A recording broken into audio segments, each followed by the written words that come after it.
L'histoire commence alors que notre protagoniste Tojima s'entraîne dans les bois. Il frappe un arbre à plusieurs reprises tout en répétant « Ride Ponche » et cause d'énormes dégâts. Depuis son plus jeune âge, Tojima adore Kamen Ride. Kamen Ride était un héros dans une série télévisée, et Tojima pensait qu'il était un héros à nul autre pareil. Tojima regardait chaque épisode plusieurs fois, à tel point que sa mère se demandait s'il n'avait pas un problème. Mais rien d'autre n'avait d'importance pour Tojima, car il était complètement fasciné chaque fois qu'il regardait son héros. Il encourageait toujours Ride en lui disant de ne pas laisser Shocker gagner. Shocker était une importante organisation criminelle qui servait d'ennemi à Kamen Ride dans la série télévisée. Même lorsque la mère de Tojima lui disait au revoir pour la journée, les yeux de Tojima ne quittaient pas l'écran une seule seconde. Il était complètement fasciné et il criait même les mouvements de Ride, comme « coup de pied » et « coup de poing ». Ce que Tojima admirait le plus chez Ride, c'était sa façon de toujours combattre le mal tout seul. Il protégeait la paix dans le monde avec un cœur rempli de justice, et Tojima s'était juré de devenir un jour comme lui. Tojima prenait toujours la même pose que son héros et déclarait qu'il voulait être Kamen Ride. Des années plus tard, nous retrouvons Tojima au lycée. Une fille le tire par le bras, mais il ne comprend pas pourquoi.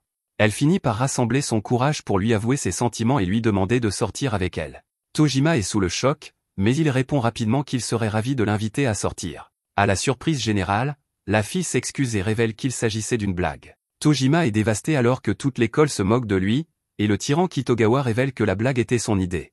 Emily est en fait sa petite amie, et elle a perdu un pari où elle devait avouer ses sentiments à Tojima comme punition. Tojima s'en va simplement après avoir été humilié, et nous voyons que la fille stupide se sent mal. Une fois seul, Tojima se souvient d'un souvenir de son enfance. Il était resté à l'écart pendant qu'un groupe d'enfants jouait à pierre, papier, ciseaux. Le gagnant pouvait jouer le rôle de Ride, tandis que les autres devaient faire partie de Shocker. Tojima les regardait de haut, car il avait toujours su qu'on ne pouvait pas devenir Kamen Ride en jouant à pierre, papier, ciseaux. Ce n'étaient que des enfants stupides qui essayaient de jouer les héros, mais Tojima ne jouait jamais à faire semblant. Tojima a pris la pose caractéristique et a déclaré qu'il était sérieux. De retour au présent, Emily retrouve Tojima et s'excuse de l'avoir trompé. Elle est clairement bouleversée, alors Tojima accepte ses excuses. Ils se mettent à discuter, et Emily admet qu'il y a quelque chose de spécial chez lui. Plus de la moitié des garçons de leur école sont des punks, mais Tojima n'est pas du tout un délinquant. Cependant, elle se rend compte qu'il n'est pas tout à fait normal non plus. Tojima n'a pas d'amis, et les gens racontent qu'ils l'ont vu crier vers la rivière en prenant des pauses. Tojima ne sait pas comment réagir, mais il n'a pas besoin de le faire, car cette fille folle est séduite par son côté mystérieux. À ce moment-là, un crétin se demande si Emily a rompu avec Kitogawa et se moque de l'idée que Tojima puisse être son nouveau petit ami. Il s'appelle Ryota et rappelle à Emily que Tojima est un loser, alors elle ferait mieux de sortir avec lui à la place. Emily dit à Tojima qu'il devrait partir, mais Ryota l'en empêche. Tojima intervient immédiatement, ordonnant à Ryota de la laisser partir tout en lui infligeant une douleur intense en lui tordant le bras. Ryota tente de lui rendre son coup de poing, mais Tojima n'est pas du genre à se laisser faire et il arrête l'attaque. Tojima le relâche, mais il lui dit aussi que l'heure de la vengeance a sonné, et il anéantit Ryota d'un coup de poing dévastateur en plein visage. Les copains de Ryota tentent de le venger, mais Tojima les arrête tous les deux en même temps, à la surprise générale. Tojima déclare à nouveau que l'heure de la vengeance a sonné et utilise 2 coups de pied explosifs pour mettre les voyous à genoux. Les brutes ne peuvent que se tordre de douleur, et Emily reste sans voix, choquée par la démonstration de force de Tojima. Tojima reste stoïque comme toujours et explique simplement qu'il leur a rendu l'appareil. Tojima s'éloigne de manière théâtrale et Ryota jure de se venger. Quelques jours plus tard, Emily est capturée par d'autres voyous de l'école rivale. Elle hurle de terreur et Ryota appelle Tojima. Ryota lui demande de descendre et lui déclare la guerre pour ce qu'il a fait. Les autres élèves regardent la scène avec horreur et se demandent tout ce qu'a fait Tojima. Pour aggraver les choses, aucun membre du gang de Kitogawa n'est venu à l'école aujourd'hui, ils ne peuvent donc pas aider. Les professeurs sont également inutiles, mais cela n'a pas d'importance puisque Tojima s'est avancé. Ryota est furieux après avoir été humilié, il veut donc donner à Tojima une raclée qu'il n'oubliera jamais. Tojima a cependant un tout autre problème, car il souligne que des enfants qui se battent entre eux n'ont rien à voir avec une vraie guerre. Les enfants comme eux n'ont pas de travail et ne font même pas encore partie de la société. Tojima est dégoûté par les enfants qui parlent de gravir les échelons ou d'affronter des écoles rivales, surtout lorsqu'ils continuent à recevoir de la nourriture et de l'argent de leurs parents, et même à se laver et à dormir chez eux. Tojima déclare que le fait que des enfants comme eux parlent de guerre est tout simplement embarrassant et incroyablement puéril. Au contraire, s'ils veulent tellement se battre, ils devraient être plus mûrs, comme lui, et lutter contre le mal. Tout le monde est stupéfait de l'entendre parler ainsi, mais Emily semble tomber amoureuse. Ryota en a assez entendu, alors lui et ses sbires se précipitent tous sur lui. Tojima n'est cependant pas du genre à reculer, et il se jette à son tour sur eux. Malheureusement, il est largement surpassé en nombre, et Tojima se fait rouer de coups. Emily regarde avec horreur Tojima qui ne peut que tenter de se défendre, et la bande continue jusqu'à ce qu'ils soient tous épuisés. Tojima est dans un état pitoyable, car il vient d'être roué de coups, et Ryota déclare qu'il prendra Emily comme trophée. Emily implore de l'aide, mais tout le monde dans l'école est impuissant et ne fait rien. Dans son désespoir, Emily appelle Tojima, et son appel à l'aide remet notre héros sur pied. Il exige que tout le monde s'arrête, et tous les membres du groupe de Ryota sont stupéfaits de le voir se relever. Ils étaient persuadés que Tojima était inconscient, mais il n'en a pas fini. Tojima enlève son manteau de manière théâtrale et dit au gang qu'il n'a jamais voulu utiliser son pouvoir contre eux. Malheureusement, ils ne lui ont pas laissé le choix, alors Tojima enlève sa chemise. Ryota ne comprend pas ce que sont les marques sur le ventre de Tojima, et ils sont encore plus confus lorsqu'il prend la pose. Tojima continue son numéro en disant « Ridé », tout en prenant une autre pose et en disant « Transforme-toi ». Il bondit vers le gang avec une présence imposante et crie « Ridé fight ». Tout le monde le regarde avec stupéfaction et confusion, et Tojima finalise sa transformation en déclarant de manière théâtrale « Kamen Ridé ». Comme rien ne se passe, les voyous se mettent à rire et traitent Tojima de fou pour avoir fait toutes ces bêtises. Ryota va cependant bientôt regretter de s'être moqué de lui, car Tojima lui assène un coup de poing qui l'envoie valdinguer plusieurs mètres dans les airs. Tout le monde reste bouche bée en voyant son corps s'envoler dans les airs, et quelques instants plus tard, nous voyons que Tojima a réussi à vaincre tous les voyous. Les professeurs et même Kitogawa ont tout vu, mais ils n'arrivent toujours pas à croire ce qu'ils ont vu. Emily se demande qui est vraiment Tojima, alors notre héros se tourne vers elle de manière théâtrale et lui dit qu'il est Kamen Ridé. Emily est très émue, alors Tojima s'approche d'elle et sourit enfin pour la première fois. Il la rassure en lui disant que tout ira bien, mais elle est terrifiée par lui. Elle s'enfuit pour sauver sa vie, et l'âme de Tojima est brisée. Tojima réalise qu'il avait raison depuis le début, il n'aurait jamais dû se transformer, car le seul ennemi qu'il devrait combattre est Shocker. Nous revenons au présent, où nous voyons Tojima s'entraîner dans la forêt. Tojima montre qu'il n'est pas fou en pensant que Kamen Ridé et Shocker sont des personnages d'une série télévisée. Ils n'existent pas dans le monde réel, et peu importe à quel point il s'entraîne, il ne peut pas devenir Kamen Ridé. Sa colère grandit alors qu'il se répète qu'il ne peut pas devenir Kamen Ridé, et il continue à lancer des attaques contre l'arbre. À ce moment-là, Tojima entend quelque chose approcher. Il s'agit en fait d'un ours, mais Tojima n'a pas peur du tout, il est juste déçu que ce ne soit pas un monstre Shocker. L'ours l'attaque, Tojima n'a donc pas d'autre choix que de se défendre. C'est finalement l'ours qui est choqué lorsque Tojima le projette au sol, et il se demande si Tojima est vraiment un humain.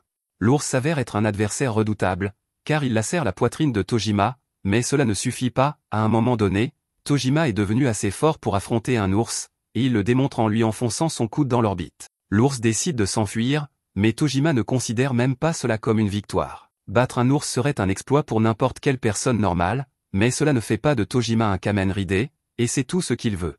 C'est son objectif depuis aussi longtemps qu'il se souvienne, mais il se rappelle que cette année, il aura 40 ans. Quelques instants plus tard, nous retrouvons Tojima dans un magasin de jouets où il s'apprête à vendre tous ses souvenirs liés à Kamen Ridé.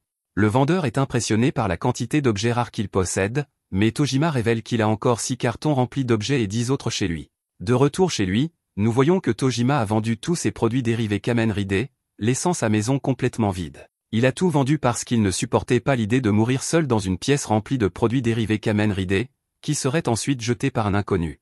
Peu après, Tojima est stupéfait en lisant le titre d'un article. Il annonce que Shocker a fait son apparition, et Tojima tremble en essayant de lire la vidéo, car c'est ce qu'il a attendu toute sa vie. Le reportage révèle qu'un magasin de proximité a été cambriolé il y a quelques jours et que les coupables portaient des cagoules noires à l'image de l'organisation ennemie de la série télévisée Kamen Ridé. Ils ont pris d'assaut le magasin tout en imitant les méchants de Shocker en émettant les mêmes sons que ceux de la série. C'est un peu décevant pour Tojima, car ils ont simplement cambriolé le magasin, ce qui n'est pas le niveau de criminalité auquel Shocker participait dans la série. Au travail, Tojima apprend qu'il y a eu une autre attaque de Shocker, et que celle-ci se multiplie récemment. Une tendance semble se dessiner, mais Tojima refuse de croire qu'il s'agit du vrai Shocker. Nous voyons ensuite un reportage montrant plusieurs de ces crimes commis par des imitateurs à travers le pays. L'un des auteurs a été arrêté et a révélé qu'il avait simplement commis le crime parce qu'il avait l'un de ses masques chez lui. De plus, pour une raison quelconque, lorsqu'il prenait la pause et poussait un bruit étrange, il avait l'impression de devenir plus fort. C'était la première fois qu'il avait le sentiment de pouvoir accomplir quelque chose dans sa vie. Tojima a toutefois tourné la page, et il traite simplement cet homme d'idiot. Un soir, Tojima se rend à un festival près de chez lui. Un enfant qui parle à son père lui rappelle son propre père et la fois où celui-ci lui avait donné $30. Son père savait que Tojima adorait aller au festival, alors il lui avait donné de l'argent pour qu'il s'achète ce qu'il voulait. Tojima déguste aujourd'hui la même collation qu'à l'époque et savoure pleinement cette nostalgie. Ailleurs, nous voyons un homme mystérieux donner à des voyous les masques que l'on a vus partout dans les journaux. Il s'appelle Naka et leur explique que le travail d'aujourd'hui consiste à faire du racket. Les voyous ne voient pas d'inconvénient à porter les masques, mais l'un d'eux fait remarquer courageusement que le reste du numéro est assez embarrassant. Il n'aime pas prendre toutes ces poses, et les sons qu'ils doivent émettre sont encore pires. Naka s'en moque et explique simplement qu'il a toujours préféré Shocker à Kamen Rider. Il dit que c'est pour cela qu'il est devenu gangster, mais les punks n'en reviennent pas que cette histoire soit aussi stupide. Naka poursuit en disant que dans le jargon de Shocker, il serait un monstre, et que seraient ces 3 combattants. Dans ce cas, ils n'ont d'autre choix que d'obéir à ses ordres. Quelques secondes plus tard, les voyous dévalisent un stand du festival. Cela se passe justement là où se trouve Tojima, et les voyous commencent vraiment à mettre le stand sans dessus-dessous. Tojima est stupéfait de voir qu'il s'agit d'un des célèbres vols commis par Shocker, et cela suffit à le paralyser. Le pauvre propriétaire est en train de se faire tabasser, alors Tojima décide d'agir. Il se dirige vers un autre stand et demande combien coûte l'un des masques en vente. Les voyous continuent de harceler le propriétaire du magasin, et Tojima est tiraillé par la décision qu'il doit prendre. C'est la vie qu'il a laissée derrière lui, mais il sait qu'il ne peut pas laisser Shocker s'en tirer comme ça. Tojima repasse en boucle toute sa vie où il a pris cette pose, mais cette fois-ci, c'est contre Shocker. Tojima place le masque sur son visage, et son sang commence à bouillir. Son cœur s'emballe, et Tojima s'avance pour déclarer que Shocker en a fait assez. Les voyous se demandent qui est cet étrange personnage, alors Tojima déclare qu'il est Kamen Rider. Il ne peut s'empêcher de pleurer, car il pensait que cette partie de sa vie était définitivement révolue, mais cela ne fait que pousser les voyous à se moquer de lui. Naka, quant à lui, se trouve dans la foule et est en fait intrigué de voir un Kamen Rider affronter ses Shocker. Tojima refuse de se laisser ridiculiser et dit aux voyous qu'il est sérieux. Tojima prend une posture puissante et crie « Rider Ponche », tout en écrasant le crâne de chacun d'entre eux. Il ne reste plus que le grand gaillard, alors Tojima s'envole dans les airs pour lui asséner son « Rider Kick », qui le met KO. Tout le monde est complètement abasourdi par son acte héroïque, et Tojima n'en revient pas de se sentir aussi bien. Il regarde autour de lui et se rend compte que tous les regards sont braqués sur lui, alors il s'enfuit avant que quelqu'un n'essaie de découvrir qui il est. Ailleurs, une fille lit un titre annonçant que Kamen Rider a battu Shocker. Elle est furieuse, car elle voulait le faire en premier. Elle est insultée par ce Kamen Rider qui ne porte qu'un masque au lieu d'une combinaison complète comme elle, et elle se demande qui il croit être. Le lendemain matin, nous rencontrons Yuriko alors qu'elle donne son cours. Elle lit un poème à ses élèves, et l'un d'entre eux s'intéresse particulièrement à ses talents d'enseignante.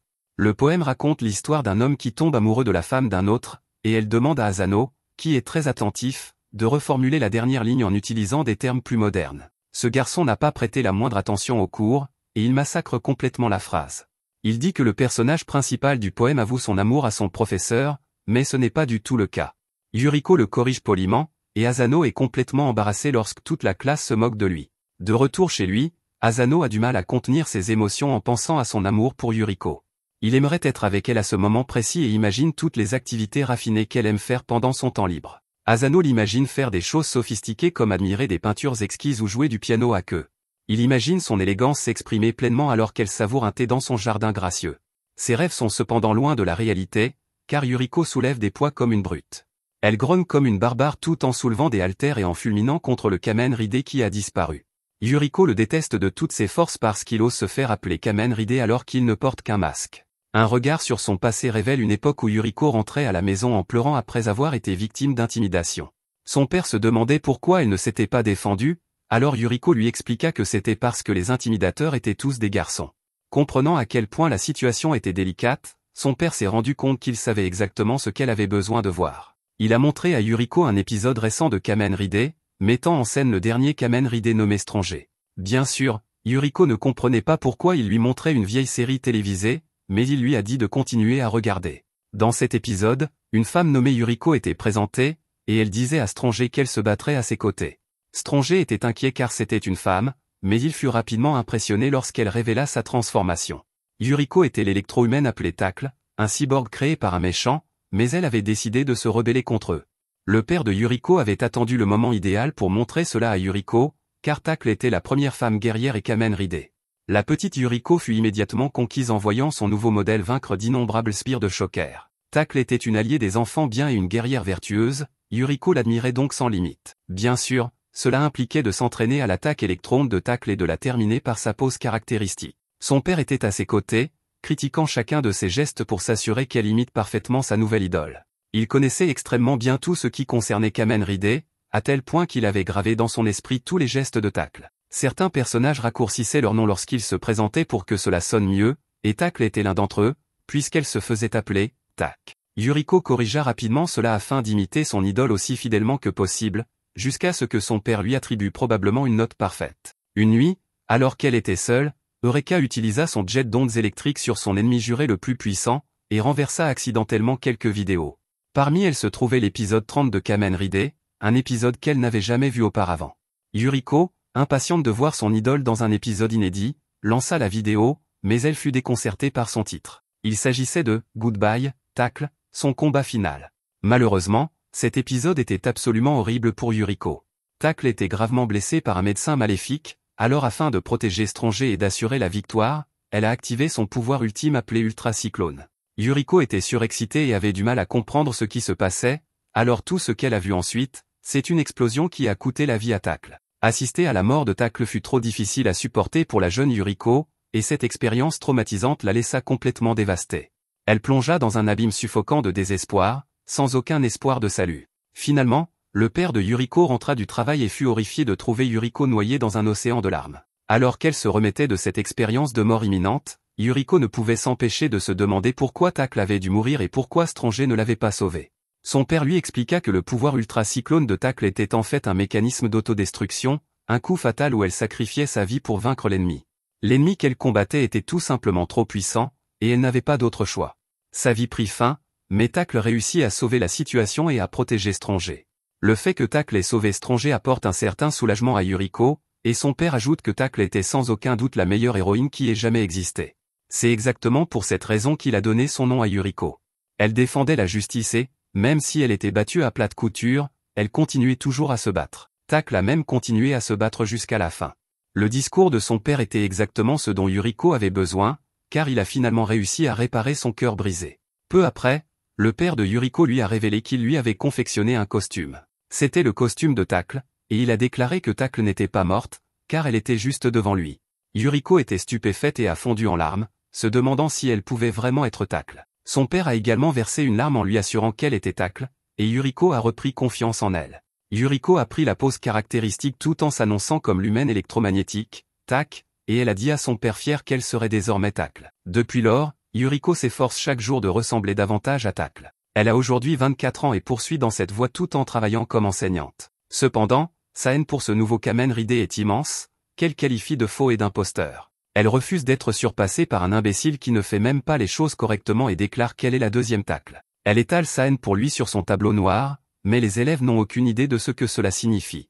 Cette nuit-là, Nakao annonce à ses sbires qu'ils vont cambrioler 5 supérettes. Les gars n'arrivent pas à croire qu'ils continuent à faire ça et sont persuadés qu'ils vont bientôt se faire prendre s'ils continuent à multiplier les délits. Nakao ne veut toutefois pas entendre leurs plaintes et leur révèle qu'il se joindra à eux cette fois-ci. Les sbires tentent de lui dire qu'ils peuvent s'en occuper eux-mêmes, mais Nakao a un message à leur transmettre. Il explique de manière théâtrale qu'il est un combattant, mais que les gens comme lui ne sont plus très utiles de nos jours. Le mieux qu'il puisse faire, c'est de traîner les 3 autres avec lui, en agissant comme s'il était encore un enfant. Nakao dit qu'il aurait préféré ressembler à un monstre comme Spider-Man de Kamen Rider, mais les voyous ne comprennent toujours pas de quoi il parle. Son discours étant terminé, il demande à son équipe de se préparer et de s'assurer de mettre du cœur à l'ouvrage cette fois-ci. Ailleurs, Asano avoue à Yuriko qu'il l'aime. Il a à peine eu le courage de le faire, mais maintenant qu'il l'a fait, Asano s'assure de le répéter encore et encore. La déclaration d'amour de l'un de ses élèves choque Yuriko et la laisse sans voix. Non loin de là, Nakao et son groupe braquent un magasin de proximité et partent vers le suivant. Les garçons paniquent lorsqu'ils voient arriver la police, et Yuriko est stupéfaite de voir un braquage de choker se dérouler sous ses yeux. De plus, leur chef semble être assez puissant. Nakao n'a pas du tout peur de la police, alors il frappe instantanément l'un des policiers au visage. Asano est inconscient du monde qui l'entoure et continue de déclarer sa flamme à Yuriko, mais celle-ci est horrifiée en voyant Choker anéantir la police. Les voyous se demandent s'il est judicieux de frapper les policiers, mais Nakao est déjà en route vers le prochain magasin de proximité. La stupéfaction de Yuriko se transforme rapidement en horreur lorsqu'elle réalise que les voleurs Choker sont sur le point de s'enfuir. Ils sont sa proie depuis aussi longtemps qu'elle se souvienne, alors elle abandonne l'enfant et se lance à leur poursuite. Ailleurs, Tojima lit l'article sur les exploits de Kamen Rider, et il n'arrive toujours pas à croire que c'était lui. À ce moment-là, Il reste bouche bée lorsqu'il rencontre à nouveau les voleurs de Shocker. Il les interpelle pour leur signaler sa présence, mais ils n'ont aucune idée de qui il est. Tojima réalise rapidement son erreur et s'accroupit pour enfiler son costume. Il met son masque en disant « Transformation » et en prenant la pose de Kamen Rider. Les voyous le reconnaissent immédiatement comme étant celui qui les a battus l'autre jour, et Nakao n'est clairement pas content. Tojima déclare qu'il est Kamen Rider, et les émotions qui se cachent derrière cette déclaration sont toujours aussi fortes, car il recommence à pleurer. Tojima annonce qu'il les cherchait, mais les voyous ne peuvent s'empêcher de penser au fait qu'il pleure à nouveau. À proximité, Asano poursuit désespérément l'amour de sa vie, mais elle est trop concentrée sur sa cible. Cependant, les choses prennent une tournure encore plus folle pour elle lorsqu'elle aperçoit la personne qu'elle déteste le plus. C'est le type qui a neutralisé les voleurs Shocker qu'elle était censée neutraliser en premier. Pire encore, c'est un imposteur bon marché qui se promène avec un simple masque. Ses crimes contre l'humanité ne peuvent être ignorés, elle jure donc de l'arrêter. Pendant ce temps, Tojima est prêt pour le combat, il dit donc au sbire de Shocker de se lancer. Yuriko comprend clairement qu'il essaie de lui voler sa proie, mais elle refuse de le laisser faire sous ses yeux. Elle prononce le nom d'Asano pour le calmer, et tous ses rêves les plus fous se réalisent lorsqu'elle se déshabille devant tout le monde. Rien n'est plus important pour Yuriko que ses objectifs, alors elle enfile son uniforme tacle et demande à Asano de garder son sac. Tojima en a assez de voir Shocker rester là sans rien faire, alors il décide qu'il va devoir attaquer le premier pour mettre fin à leur série de crimes. Il commence à dire de manière théâtrale, « Ride Ponche », mais il est interrompu par Yuriko, dont l'attaque l'envoie valdinguer. Les voleurs de Shocker n'ont aucune idée de ce qui se passe, et Yuriko prend la pose caractéristique tout en s'annonçant comme l'humaine électromagnétique, tac. Personne n'est plus choqué que Tojima, qui la reconnaît instantanément comme étant Tacle de la série, et elle déclare que Tacle est toujours en vie. Les voyous se demandent si seul son corps a mûri, car son cerveau pense toujours comme celui d'une enfant.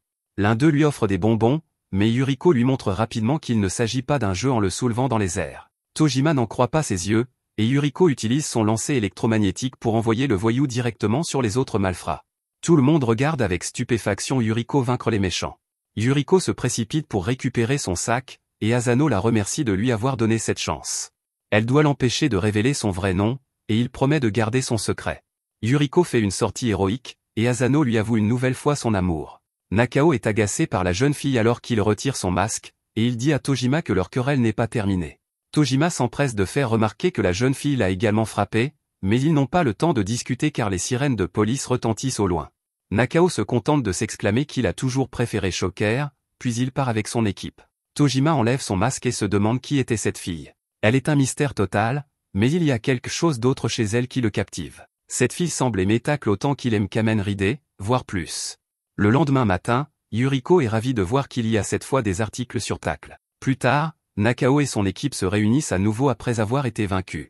L'un d'eux se demande ce que Nakao tient dans ses mains, alors il révèle qu'il a trouvé un masque de monstre dans un magasin. Il était en solde, alors il l'a acheté et l'a un peu personnalisé à la manière de Shocker. Nakao le met et stupéfie ses subordonnés en déclarant que le porteur le transforme en un monstre connu sous le nom de Yakuza-man. Il se demande de quoi il a l'air, mais les sbires sont sans voix. Nakao est cependant tout à fait sérieux lorsqu'il fait remarquer qu'il y a désormais des motards et des tacles dans les rues. S'il y a de la place pour eux, alors il y en a aussi pour un monstre comme Yakuza-man. Il annonce qu'ils vont poursuivre leur travail cette nuit, mais les gars espèrent vraiment qu'ils ne parlent pas de ce qu'ils pensent. À leur grand désarroi, Nakao déclare qu'ils vont attaquer un autre magasin de proximité. Au Rosemart voisin, un streamer en direct discute avec ses spectateurs. Il révèle qu'il va acheter pour 100 000 yens de snacks parce que c'est un contenu haut de gamme, et il vide tout un rayon. C'est alors que les voleurs Shocker font leur apparition. Ils terrorisent tout le monde, et Nakao ordonne à la caissière de lui remettre tout l'argent. La jeune fille se contente de crier à l'aide sans bouger d'un pouce, ce qui amène Nakao à se demander pourquoi elle ne s'enfuit pas. Le streamer se cache à proximité et, au lieu de faire quoi que ce soit d'utile, décide de changer le titre de son stream en « Live Shocker Robbery, braquage Shocker en direct ». Il est sûr que des centaines de spectateurs vont affluer, mais l'un des voyous le repère. Le voyou fait remarquer que le gamin achète beaucoup trop de snacks, mais le streamer ment et prétend que c'est son dîner. Le Shocker s'inquiète que l'enfant devienne gros, mais le streamer lui fait remarquer qu'il l'est déjà. Tout cela est assez effrayant, car la vie de l'enfant pourrait être en danger, mais il est toujours excité parce que son stream fait un tabac. Il a été publié sur de nouveaux sites et les spectateurs affluent par milliers. Le nombre de ces spectateurs approche rapidement les 100 000 et il se dit que c'est enfin son moment de gloire. À proximité, nous voyons que Tojima regarde le live stream et se précipite sur place avec la justice en tête. Il remarque une fille au hasard qui se précipite à côté de lui, et ils se demandent tous les deux où ils se sont déjà vus. De retour au magasin, Un homme dit à Nakao qu'il est une nuisance. Le streamer n'en revient pas du contenu qu'il obtient, car il y a maintenant un client justicier sur les lieux. Nakao exige de savoir qui est cet homme, mais celui-ci explique simplement qu'il est là pour leur dire d'arrêter ce qu'ils font. Les voyous se demandent si cet homme se prend pour une sorte de héros, mais il se trompe complètement. À la surprise générale, cet homme prend la pose de Shocker et se transforme instantanément. Nakao et son équipe sont figés d'admiration devant ce qu'ils viennent de voir, car cet homme est clairement ce qu'il prétendait être. Le streamer est également sans voix, et les deux héros sont horrifiés par l'arrivée de cet homme. Ce dernier en a assez d'entendre parler des récents vols commis par Shocker, et il est dégoûté. Il traite Nakao et son équipe d'imposteurs de Shocker, et leur dit d'écouter attentivement le son de la vraie organisation. Nos deux héros arrivent sur les lieux du cambriolage, et Tojima s'excuse très naturellement. Il ne veut pas que son identité soit découverte, alors il s'accroupit pour mettre son masque et déclare que sa transformation est terminée. Yuriko est horrifiée car elle vient de réaliser que le type qui se fait appeler Kamen Ride est apparu. Tojima se retourne de manière théâtrale pour annoncer son arrivée, mais Yuriko l'interrompt avec colère. Elle déclare que ce qu'il fait n'a rien à voir avec Kamen Ride et se déshabille pour lui montrer comment faire. Yuriko enfile son uniforme complet et annonce qu'elle est l'électro-humaine. Tojima est choqué de voir le tacle de l'autre jour, et elle lui fait remarquer qu'il n'est qu'un homme d'âge mûr qui porte un masque bon marché. Tojima se demande comment elle peut ne pas avoir honte de porter un uniforme complet comme elle le fait, mais elle n'a pas honte du tout. Ce petit moment fait réaliser à Tojima qu'il n'a pas vraiment honte non plus.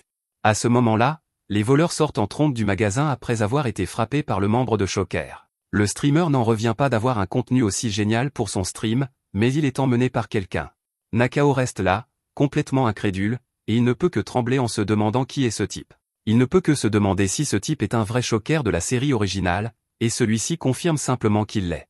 Nakao est maintenant celui qui fond en larmes, car il a toujours admiré Shocker depuis son enfance. Nakao commence à raconter son enfance et comment Shocker l'a inspiré à devenir un chef de gang, mais l'homme s'en moque complètement. Il ne perd pas de temps et envoie Nakao valdinguer contre le plafond d'un coup de pied. Il se tient debout, menaçant, tandis que le corps de Nakao se balance dans les airs, et Yuriko ne sait pas trop quoi penser de la situation. Elle est toutefois surprise de voir que Tojima est en larmes. Il adore tout ce qui touche à Kamen Ride, et voir le vrai Shocker est une situation incroyable. Tojima se met instantanément en position d'attaque, car avoir un vrai Shocker devant lui signifie que le type sera capable d'encaisser ses attaques les plus puissantes.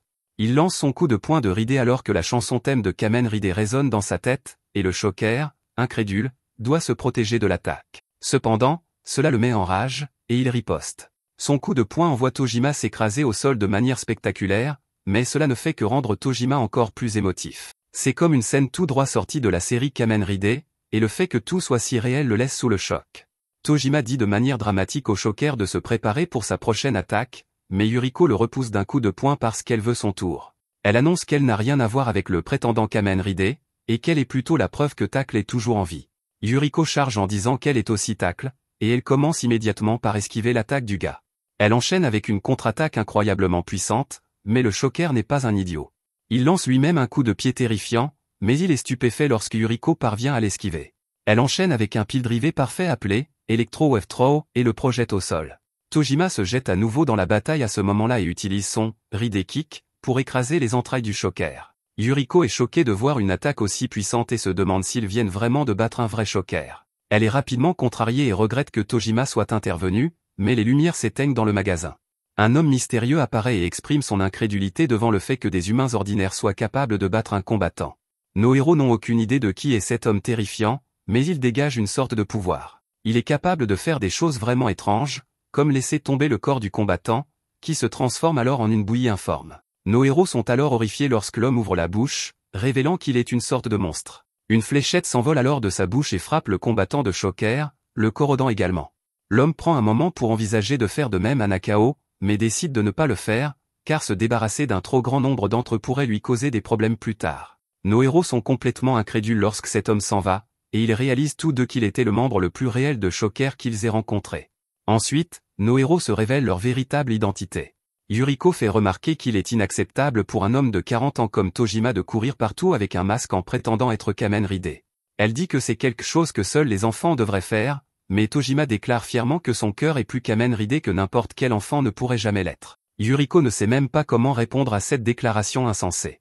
Cependant, elle est reconnaissante pour cette conversation ridicule, car elle l'aide à ne pas se focaliser sur ce dont ils viennent d'être témoins. Shocker est plus réel qu'ils ne l'auraient jamais imaginé, et ils viennent également de battre l'un de leurs combattants. Pire encore, cet homme était un véritable monstre, mais Yuriko n'arrive toujours pas à comprendre. À ce moment-là, nos héros sont surpris lorsque leur serveur comprend exactement de quoi il parle. Il regardait le stream lorsque tout s'est passé, et il se présente sous le nom de Mitsuba. Il est en fait le gérant de ce restaurant, et il révèle qu'il est comme eux deux. Ils sont tous du même acabit, et il l'a su dès qu'ils ont franchi la porte avec leur déguisement. Yuriko précise qu'ils ne sont pas des cosplayers ou quoi que ce soit d'autre, mais Mitsuba le sait déjà. Il a compris à quel point ils étaient sérieux en écoutant leur conversation, c'est pourquoi il a décidé de leur révéler quelque chose. Mitsuba confirme que Shocker existe bel et bien et explique qu'il est l'un des rares témoins de leurs méfaits. Mitsuba propose de leur raconter son histoire, mais les prévient qu'elle est très longue. Il explique qu'elle couvre toute sa vie, de son enfance jusqu'à aujourd'hui, et qu'elle pourrait probablement remplir 5 romans entiers. Il faudrait 3 heures pour la raconter, mais cela pourrait prendre 6 heures s'il se laissait emporter par ses explications. Tojima est très impatient d'entendre chaque détail, mais Yuriko pense que c'est le moment idéal pour rentrer chez elle. Malheureusement, Mitsuba a déjà commencé à raconter son histoire, et nous voyons qu'une mystérieuse jeune fille les observe. Mitsuba explique que tout a commencé quand il avait 6 ans. Il y avait une maison devant laquelle lui et son frère passaient tous les jours en rentrant de l'école, et cet endroit était une propriété négligée. C'était une maison de jardin envahie par les fruits, où poussaient des tomates et des pastèques partout. Un jour, ils ont été terrifiés par un homme qui est sorti de cette maison, mais celui-ci leur a simplement offert des légumes. Mitsuba et son frère ont adoré le goût des tomates, alors l'homme leur a proposé de leur en donner autant qu'ils le souhaitaient chaque fois qu'ils passeraient. Malheureusement, les voisins de cet homme n'appréciaient pas beaucoup sa maison, alors ils ont commencé à se plaindre du fait que tous ces fruits attiraient des animaux indésirables et leurs déchets. Les hommes qui sont venus l'informer étaient terrifiés par les abeilles qui s'y trouvaient, alors ils sont partis en lui demandant simplement de nettoyer les lieux. Mitsuba et son frère continuaient à venir, car ils s'étaient habitués à goûter tous les fruits et légumes que l'homme leur offrait. Cependant, des voyous ont également demandé à l'homme de se débarrasser de toutes ces plantes. On ne sait pas exactement pourquoi ils étaient si en colère, mais ils ont même menacé de brûler toutes ces plantes ainsi que toute sa maison. L'homme n'a toutefois pas prêté attention à leurs menaces et leur a simplement proposé de manger autant qu'ils le voulaient des fruits et légumes qu'il avait. Les hommes étaient furieux et ont rappelé à l'homme qu'ils étaient sérieux. La vie de l'homme était en danger, et ils ont répondu qu'ils ne voulaient pas de ces stupides légumes. L'homme a supposé qu'ils n'étaient tout simplement pas fans de légumes, alors il leur a proposé des kakis à la place. Le voyou a répété avec colère ce qu'il venait de dire, mais s'est interrompu en se souvenant que les kakis étaient en fait plutôt bons. Il en a goûté un et a été surpris par son goût délicieux. L'autre voyou l'a imité, et leur vie a changé pour toujours. À ce moment-là, Yuriko interrompt cette charmante histoire et rappelle à Mitsuba qu'il était censé leur parler de Shocker. Mitsuba, cependant, est un amateur de bonnes histoires, et il rappelle à ses auditeurs qu'une bonne introduction est le meilleur moyen d'intéresser davantage les gens à l'histoire. Mitsuba reprend son récit juste après que les voyous aient fini de déguster les délicieux fruits. L'homme leur a dit qu'il pouvait revenir quand il le voulait, mais l'un des voyous lui a simplement donné un coup de poing. Les enfants sont choqués, et le voyou leur explique que la qualité des fruits n'a aucune importance. Les voisins de l'homme les ont payés pour le menacer, mais le voyou veut qu'il sache que ce n'est pas personnel. En remerciement pour les fruits, les hommes décident de revenir le lendemain pour régler leurs affaires, mais l'homme a déjà pris sa décision. Il savait qu'il ne pouvait plus vivre dans cette maison, et les voyous étaient heureux qu'ils commencent enfin à comprendre. Il s'est toutefois avéré que c'était eux qui se méprenaient, car l'homme a expliqué qu'il allait brûler sa propre maison avec les voyous. L'attitude de l'homme a complètement changé à ce moment-là, alors qu'il répétait que tout devait brûler, y compris les voyous. Tout le monde a alors été complètement stupéfait lorsqu'il s'est transformé en un véritable Shocker. Les voyous ont quand même essayé de se battre contre lui, mais ils ont fini par se faire détruire. Mitsuba et son frère se sont cachés, terrifiés, et l'homme est simplement retourné chez lui, calme. Le combattant Shocker a immédiatement mis le feu à sa maison avec une énorme explosion, alors les enfants ont réveillé les voyous pour qu'ils puissent tous s'enfuir. Tojima reste sans voix lorsque Mitsuba explique que c'était sa première rencontre avec Shocker et que cela a marqué le début de sa quête permanente pour les retrouver. Mitsuba explique ensuite que l'histoire ne fait que devenir plus dramatique à partir de là. Yuriko n'arrive pas à croire qu'il y ait encore plus à raconter, mais Tojima est impatient d'entendre la suite. À ce moment-là, l'un des employés de Mitsuba lui rappelle qu'il n'est pas convenable pour un manager de rester assis avec des clients. Mitsuba accepte docilement de retourner travailler lorsqu'elle le lui demande, et il explique à nos héros qu'il sort en fait avec cette fille. Mitsuba suppose que sa petite amie est simplement jalouse de la beauté de Yuriko, mais Tojima répond qu'il n'avait pas vraiment besoin de savoir tout cela. Mitsuba a toutefois une dernière chose importante à leur dire. Il révèle que Shocker s'est déjà infiltré dans la société humaine à un degré considérable et qu'ils peuvent se trouver n'importe où. Tojima ne s'est jamais senti aussi vivant après avoir entendu tout cela, et Yuriko convient qu'ils devront combattre Shocker parce qu'elle est tacle. Tojima devient nerveux lorsqu'il lui demande si elle veut également connaître son histoire, mais Yuriko n'est pas intéressée. Elle décide d'en rester là pour aujourd'hui, mais Tojima lui demande d'abord d'échanger leurs coordonnées. Il précise que c'est uniquement pour des raisons professionnelles, car ils vont tous deux combattre Shocker, mais il est clairement nerveux. À proximité, Mitsuba s'excuse auprès de Yukarizu, qui semble contrarié de le voir s'amuser avec des inconnus. Elle se demande simplement s'il l'aime vraiment, et lorsqu'il répond par l'affirmative, elle retourne joyeusement au travail. Au fond de lui, Mitsuba s'excuse parce qu'il ne peut pas dire la vérité à Yukarizu. Il ne veut pas qu'elle souffre, et s'il y a une chose qu'il souhaite, c'est combattre Shocker pour la protéger. Yukarizu s'enfuit joyeusement, complètement inconsciente de ses pensées, mais elle redevient très sérieuse pendant un instant. De retour à l'école, Asano écoute Yuriko enseigner un poème à sa classe. Cela lui rappelle le plus beau jour de sa vie, et il se demande si tout cela n'était qu'un rêve. C'était lorsque Yuriko s'était transformée juste devant lui, et il se rappelle que cela ne pouvait pas être un rêve, car les gens en parlaient sur Internet. L'idée d'être le seul à connaître son secret le rend encore plus fou, et les choses prennent une tournure délirante dans son esprit. Il s'imagine demander des choses en échange de garder son secret. La Yuriko fictive se demande de quel genre de choses il parle, mais Asano répond dans la vie réelle qu'il veut toutes sortes de choses. Bien sûr, personne ne comprend ce dont il parle, et toute la classe se moque de lui. Plus tard, Asano décide qu'il doit avoir davantage confiance en lui, mais il remarque que Yuriko est en train de parler à quelqu'un dans le local de rangement du gymnase. La conversation est un peu gênante, car Yuriko demande à une fille de lâcher sa main. La fille avoue son amour pour Yuriko, ce qui choque à la fois Yuriko et Asano. La fille se rend compte que Yuriko ne la reconnaît pas, alors elle change de coiffure et révèle qu'elle est Yukarizu, la serveuse du restaurant. Yukarizu change complètement de ton et exige de savoir ce que Yuriko compte faire avec son petit ami. Yukarizu traite Mitsuba d'idiot parce qu'il est obsédé par Kamen Rider et Shocker et qu'il a misé toute sa vie pour prouver que Shocker existe vraiment. Selon elle, il est plutôt séduisant, ce qui le rend très populaire, mais les filles ne lui ont jamais adressé la parole plus d'une fois.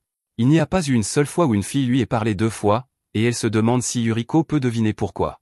Yuriko ne répond pas, alors Yukarizu explique que c'est parce qu'elle les tabasse toujours. Cette fille explique ensuite que même si elle déteste l'obsession de Mitsuba pour Shocker, c'est quand il fulmine contre eux qu'elle l'aime le plus. Yuriko n'a aucune idée de ce que cette fille veut dire, alors elle lui dit simplement que c'est une information que Yukarizu doit garder pour elle. Yukarizu rit comme une psychopathe, alors Yuriko commence à partir, mais la fille folle a encore une chose à dire. Elle révèle que le plus drôle dans tout ça, c'est que Mitsuba est incroyablement obsédé par l'idée de détruire Shocker, mais qu'il ne se rend pas compte que sa propre petite amie en est membre. Cela arrête Yuriko dans son élan, et elle est stupéfaite lorsque Yukarizu se transforme. Elle prend la pose classique et dit à Yuriko que sa vie est sur le point de prendre fin. Asano perd complètement la tête après avoir vu une véritable transformation, mais son cri de fille le trahit. Yukarizu se rend compte qu'il vient de découvrir sa véritable identité et décide que sa vie doit également prendre fin. Heureusement pour lui, Yuriko est toujours prête à se transformer, et elle dit à Yukarizu que personne ne mourra aujourd'hui. Yuriko se présente comme l'électro de la technologie humaine, mais Yukarizu se moque simplement de son uniforme. Elle déclare qu'un costume n'aidera pas Yuriko à survivre, mais Yuriko la projette à travers la pièce d'un coup de pied. Yuriko renvoie Asano chez lui, mais Yukarizu refuse de le laisser vivre. Après avoir découvert son secret, elle annonce qu'elle va mettre fin à leurs 2 pitoyables vies humaines, mais Yuriko lui fait remarquer que son petit ami est également humain.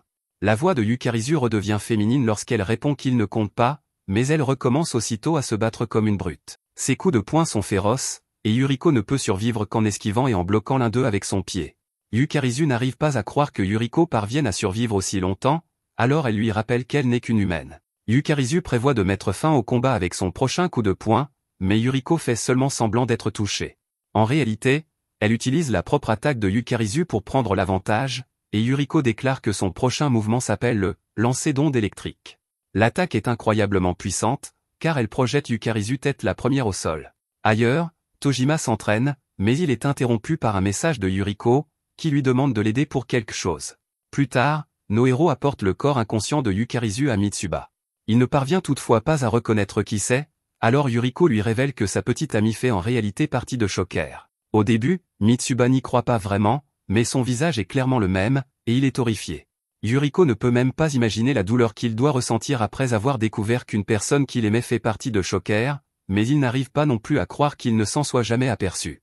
Sous le choc, Mitsuba révèle que Shocker est également l'ennemi juré de toute sa famille. Tojima est extrêmement intrigué par cette nouvelle information, alors Mitsuba décide qu'il va devoir leur raconter la suite de son histoire. Elle s'intitule « Mitsuba, son frère et Shocker, l'arc de la rencontre avec le monstre. Tojima est impatient de l'entendre, mais Yuriko espère juste qu'il ira droit au but cette fois-ci. Mitsuba poursuit en expliquant qu'après avoir découvert l'existence de Shocker pendant l'été, son frère et lui sont allés séjourner chez leurs grands-parents. Une nuit, des voleurs sont apparus de nulle part et ont roué leur grand-père de coups. Les voleurs se sont disputés sur la manière de l'attacher, mais le frère de Mitsuba était furieux après avoir vu ce qu'ils avaient fait à son grand-père. Son frère s'appelle Ishio, et son corps tout entier était rempli de rage. Ishio a alors fait preuve d'incroyable talent de combattant en commençant à tabasser le voleur. Mais celui-ci en a finalement eu assez et a révélé qu'il était un combattant de Shocker. C'était la deuxième fois que le frère rencontrait Shocker, mais Ishio n'avait pas peur. Ses puissantes attaques ont repoussé Shocker, mais celui-ci a riposté sans relâche. Mitsuba a également reçu un coup de poing et la famille a été ligotée. Les voleurs étaient recherchés par la police car ils venaient de commettre un autre crime, mais la femme ne comprenait pas quelque chose. L'homme était un combattant de Shocker, mais il commettait des crimes avec une humaine comme elle. Elle ne comprenait pas pourquoi il voulait faire cela, car cela signifiait que la police et Shocker allaient tous deux le rechercher. L'homme s'en moquait cependant, car il pensait simplement qu'ils formaient une équipe cool, comme Bonnie et Clyde. Malheureusement pour eux, leur petit fantasme allait connaître une fin tragique lorsque la grand-mère de Mitsuba rentra chez elle. Ishio l'informa rapidement qu'ils étaient en train de se faire cambrioler, et le voleur fut stupéfait de voir à quel point cette grand-mère était imposante. Elle enfonça un râteau dans l'épaule du voleur et détacha sa famille. Elle commença à traîner les voleurs hors de sa maison, mais l'homme se transforma à nouveau en combattant. Ishio voulait se précipiter pour aider sa grand-mère, mais le bon vieux grand-père lui expliqua qu'elle pouvait très bien se débrouiller seule. Cependant, ils furent choqués lorsqu'ils entendirent un bruit terrifiant. Ils se précipitèrent dehors, et ce qu'ils virent alors traumatisa les garçons à vie. Une bête massive avait massacré les 3 personnes, y compris la grand-mère. Le grand-père était absolument horrifié de voir le corps sans vie de la femme qu'il aimait. Il l'a appelé et s'est précipité avec rage sur la bête. Bien sûr, il n'était pas de taille face à cette créature, qu'il a facilement éliminée d'un seul coup. Les frères étaient paralysés par la terreur, et la bête s'est contentée de déplorer que les choses aient tourné au désastre. Elle a vu les garçons, mais les a simplement traités de morveux avant de s'envoler. Les frères étaient complètement impuissants, et tout ce qu'ils pouvaient faire était de pleurer leurs proches décédés. Mitsuba dit qu'il n'en est pas sûr, mais que cette bête était très probablement un monstre Shocker. À ce moment-là, une voix confirme que ses grands-parents ont été éliminés par Shocker. Son entrée est tout aussi spectaculaire que celle de nos héros, et Yuriko n'en revient pas de l'aura qu'il dégage. Mitsuba révèle qu'il s'agit de son frère, Ishio, et qu'il leur a demandé de venir rencontrer nos héros. Soudain, Mitsuba se rend compte que quelque chose de terrible pourrait arriver. Les frères ont désespérément cherché à se venger de Shocker toute leur vie, et Mitsuba ne sait pas ce que son frère fera s'il voit Yukarizu sous sa forme Shocker. Ce serait certainement un désastre, alors il décide d'essayer de la cacher. Ishio prononce le mot « ouragan » alors qu'il s'envole dans les airs, et il atterrit de la manière la plus spectaculaire qui soit. Nos héros se présentent, et la tension monte lorsque Tojima révèle qu'ils ont déjà combattu Shocker. Ishio semble presque en colère après avoir entendu cela, et il exige de savoir qui ils sont vraiment. Yuriko ne comprend pas pourquoi il agit ainsi, mais Tojima sait exactement quoi faire. Ishio regarde alors avec étonnement Tojima prendre la pose légendaire en disant « Ridé transforme ». Ishio a du mal à se contenir en assistant à cette incroyable transformation, et Tojima couronne le tout en mettant son masque tout en annonçant qu'il est Kamen Ridé. Ishio se ressaisit rapidement, cependant, car il a une question à poser. Elle est très simple, en fait, il demande simplement qui Tojima considère comme le plus fort des Kamen Ridé. Tojima n'hésite pas un instant et commence à répondre que c'est le premier, mais Ishio l'interrompt. Il prend lui-même la pose de Kamen Ridé de manière spectaculaire, mais il effectue la transformation V3. Ishio déclare alors que le plus fort des Kamen Ridé est en fait V3. Tojima, bien sûr, n'est pas d'accord, et il dit à Ishio qu'il ferait mieux d'être prêt à prouver ses dires. Les autres sont alors choqués lorsque Tojima le défie directement, et Yuriko ne comprend même pas ce qui se passe. Ishio explique qu'un masque ne fait de personne le véritable Kamen Ridé, et qu'il n'a pas besoin de cela. Il ne porte aucun costume et se contente de prendre la pose emblématique de V3. Son regard est très intense, et il demande à Tojima s'il peut voir V3. Tojima le regarde de très près et est absolument choqué lorsqu'il se rend compte qu'Ishio est capable d'incarner V3 même sans aucun uniforme. Tojima déclare qu'il peut vraiment le voir, mais Yuriko pense simplement qu'ils sont tous les deux fous.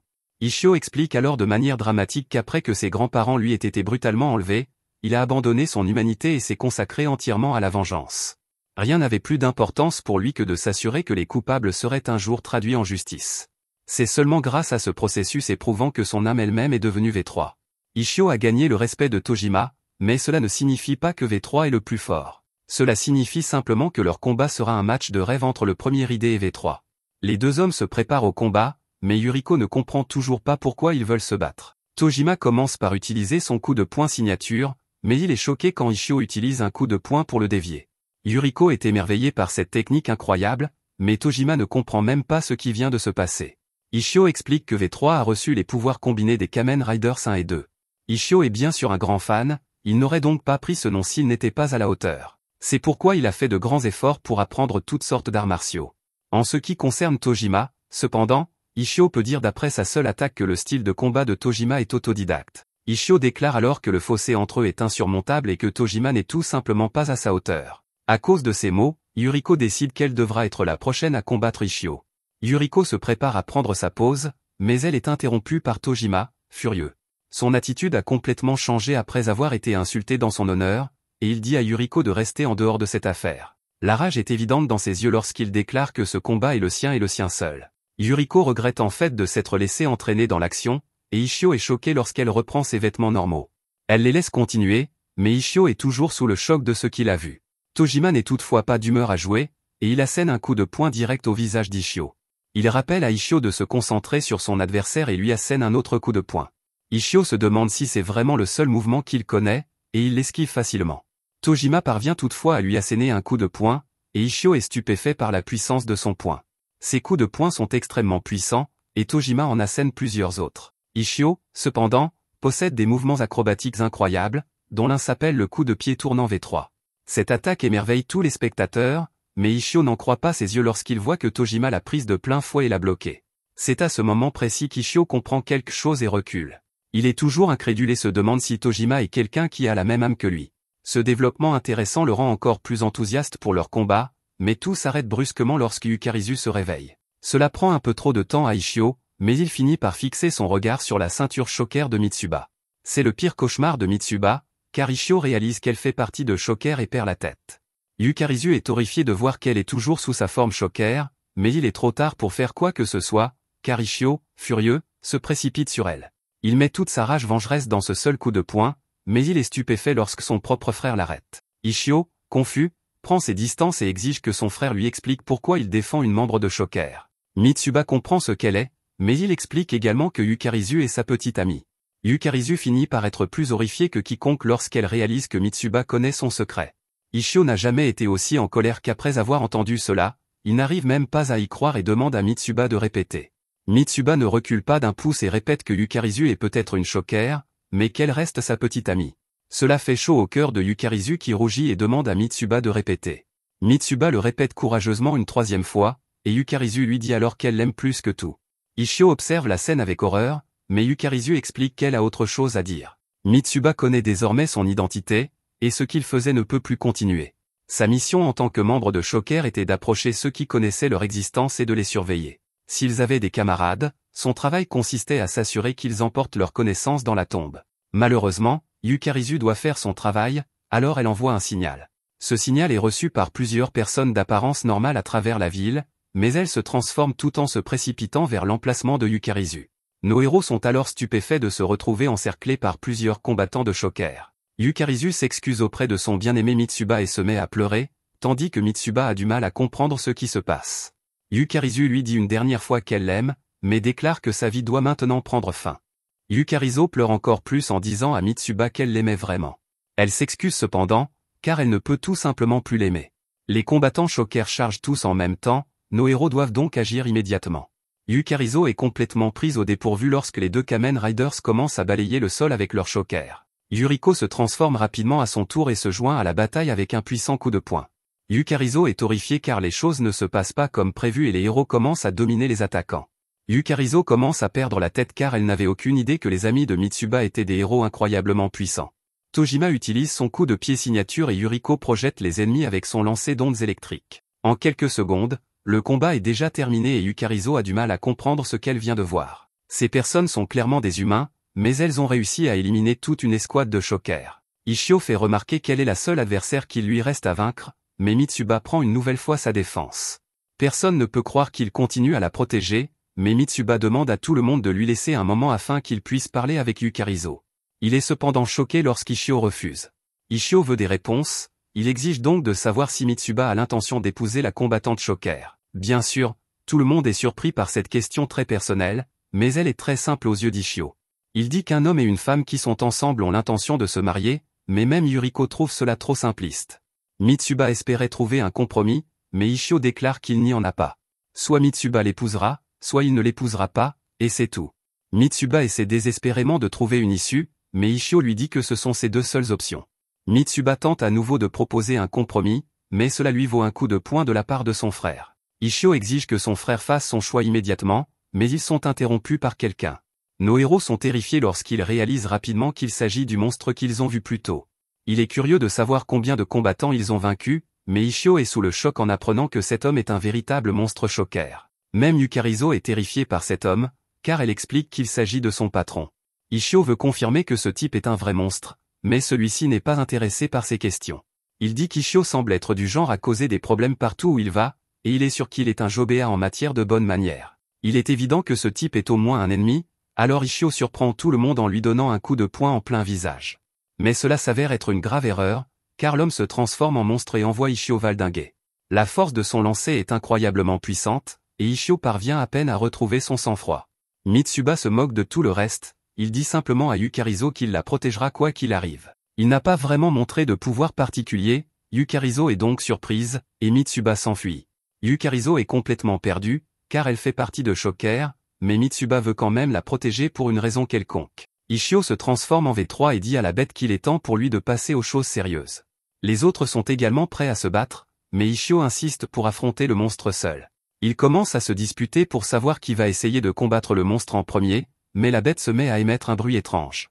Ishio comprend qu'elle se moque d'eux, alors il charge avec une rage pure. Il utilise son coup de pied ultra rapide V3, mais la bête l'arrête facilement à main nue. Ishio n'en revient pas, car personne n'a jamais fait ça auparavant, et la bête prend vraiment le contrôle. Elle s'apprête à projeter Ishio au sol, et Ishio se demande si c'est ainsi que sa vie va se terminer. Heureusement pour lui, Tojima l'empêche d'être écrasé au dernier moment, et Yuriko profite de cette distraction pour charger. Elle parvient à attraper la bête, mais celle-ci utilise son élan contre elle. Le coup de poing de Tojima semble causer quelques dégâts, mais le monstre n'est en réalité pas affecté. Sa contre-attaque est cependant incroyablement puissante et envoie Tojima s'écraser contre un mur. Ishio poursuit son attaque et parvient à prendre le dessus. Plusieurs de ses coups frappent la bête au cou, et Ishio finit par lui arracher le visage. Cependant, cela ne fait que laisser tout le monde bouche bée, car le vrai visage du monstre est révélé. Un monstre n'a jamais été aussi réel, et Yukarizo explique qu'il s'appelle Spider-Man. L'araignée explique qu'il ne lui laisse pas vraiment le choix, et il se demande pourquoi ils ont tous cessé de se battre. Nos héros sont paralysés par la terreur, alors l'araignée demande poliment s'il peut prendre l'initiative. Ishio tremble trop pour pouvoir répondre à la question, alors l'araignée déclare qu'il sera le prochain à perdre la tête. Ishio parvient à retrouver son sang-froid juste à temps pour esquiver l'attaque du monstre, et il réalise à quel point il était proche de perdre la vie. L'attaque a laissé un cratère géant dans le sol, mais l'araignée n'a pas encore fini d'attaquer. Elle s'en prend à nouveau à Ishio, et cette fois-ci, Ishio n'a aucun moyen de s'échapper. L'attaque mettra certainement fin à sa vie, mais une corde métallique surgit de nulle part pour capturer la bête. Le monstre est incapable de s'échapper, et tout le monde est stupéfait de voir que c'est Mitsuba qui a capturé la bête.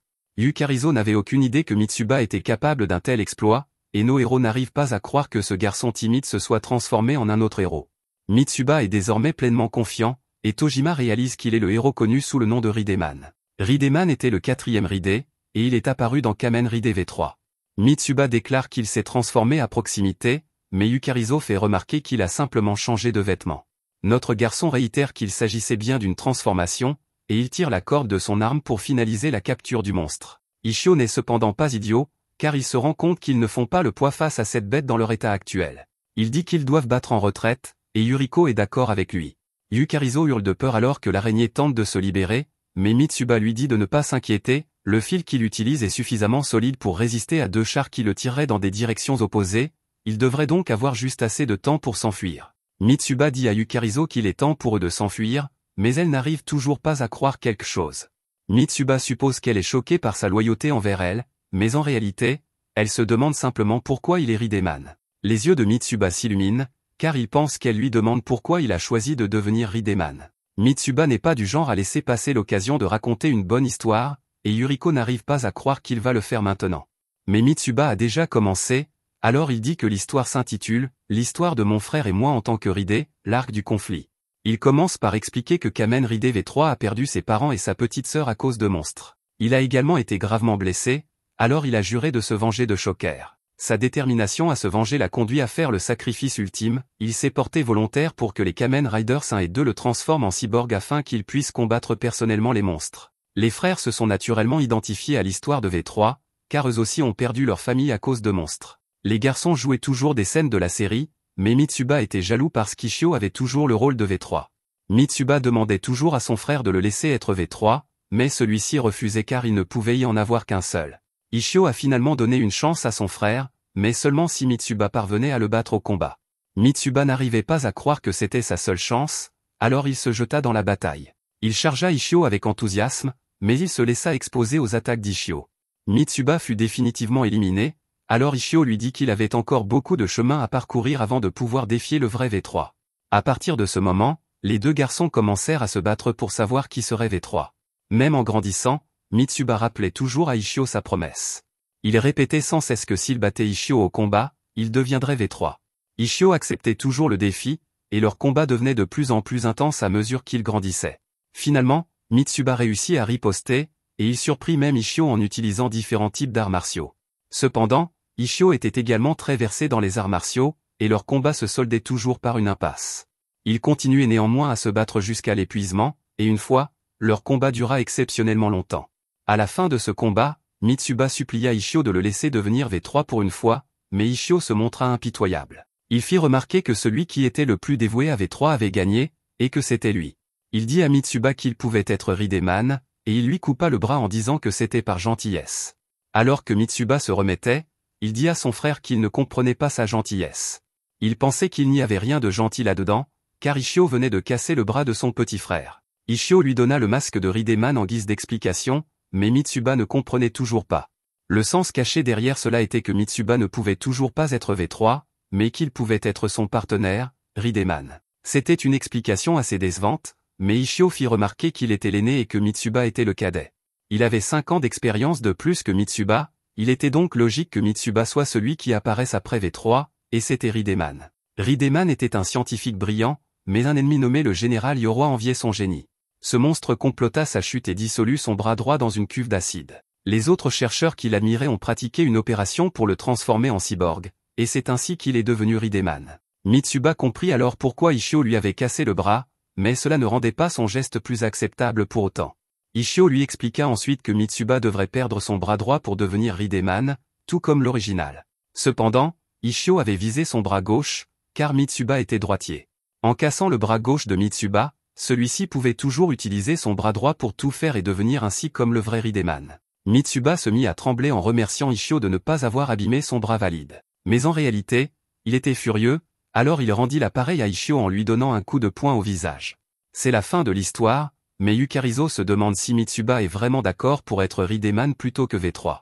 Mitsuba n'en était pas sûr au début, mais il a fini par comprendre quelque chose, contrairement aux autres Riders qui sont des cyborgs entièrement convertis, Rideman est une personne normale avec un bras cybernétique. Mitsuba a fini par idolâtrer Rideman, car la façon dont il se battait en s'appuyant sur son intelligence et son bras était vraiment incroyable. Cela fait de Rideman le meilleur à ses yeux, et Tojima ne peut s'empêcher de se demander si Mitsuba a construit le bras lui-même.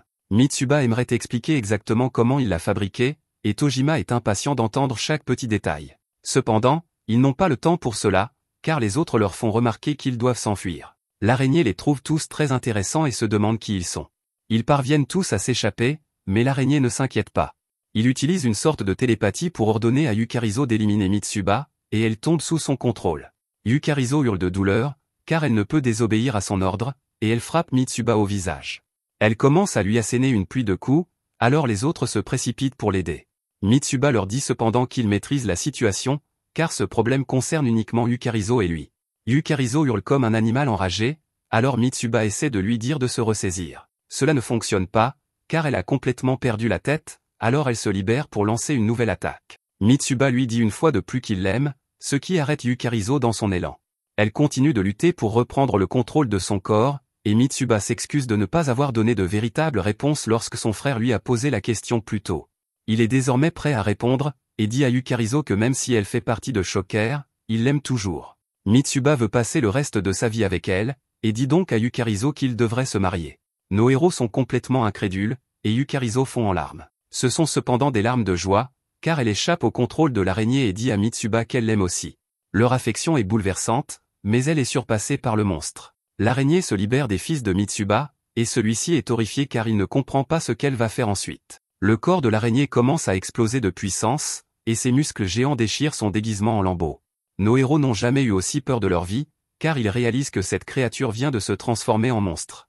Le sol tremble à chaque pas du monstre, et nos héros sont terrifiés alors qu'il prépare ses griffes pour les attaquer.